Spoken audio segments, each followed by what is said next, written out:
ক্ষমতাচ্যুত সাবেক প্রধানমন্ত্রী শেখ হাসিনার মেয়ে সায়মা ওয়াজেদ পুতুল কানাডার নাগরিক। তবে মায়ের প্রভাব খাটিয়ে বাংলাদেশি পরিচয়ে বিশ্ব স্বাস্থ্য সংস্থার পদ বাগিয়ে নেন বলে এক বিজ্ঞপ্তিতে জানিয়েছে দুর্নীতি দমন কমিশন দুদক। বিজ্ঞপ্তিতে বলা হয়, সায়মা ওয়াজেদ পুতুলকে বিশ্ব স্বাস্থ্য সংস্থার দক্ষিণ পূর্ব এশিয়ার আঞ্চলিক পরিচালক হিসেবে বাংলাদেশের মনোনয়নের ভিত্তিতে পদায়নের জন্য রাষ্ট্রীয় সম্পদের অপব্যবহার এবং নিয়ম বহির্ভূত কার্যকলাপের আশ্রয় নেওয়া হয়েছে। তিনি ওই মনোনয়ন কানাডার পাসপোর্টধারী হিসেবেই নিয়েছেন। এক্ষেত্রে পুতুল নিজের পারিবারিক প্রভাব এবং তার নিকটাত্মীয়দের রাষ্ট্রীয় ক্ষমতার অপব্যবহার করে সরকারের বিপুল অর্থ ক্ষতিসাধন করেছেন।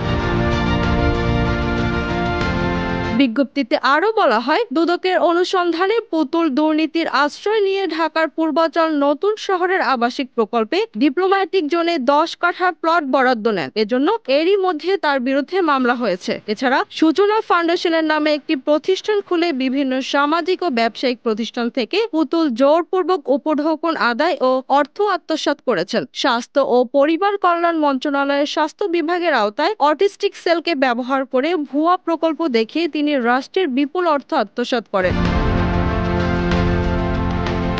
সার্বিকভাবে দুর্নীতির বিশ্বাসযোগ্য অভিযোগ রয়েছে এমন ব্যক্তি বাংলাদেশ কর্তৃক মনোনীত হয়ে ডব্লিউএইচও এর সম্মানজনক পদে দায়িত্ব পালন করে যাওয়া দেশের জন্য মর্যাদা হানিকর। এর ফলে বিশ্ব পরিমণ্ডলে দেশের সুনাম ব্যাপকভাবে ক্ষতিগ্রস্ত হওয়ার জোরালো আশঙ্কা রয়েছে।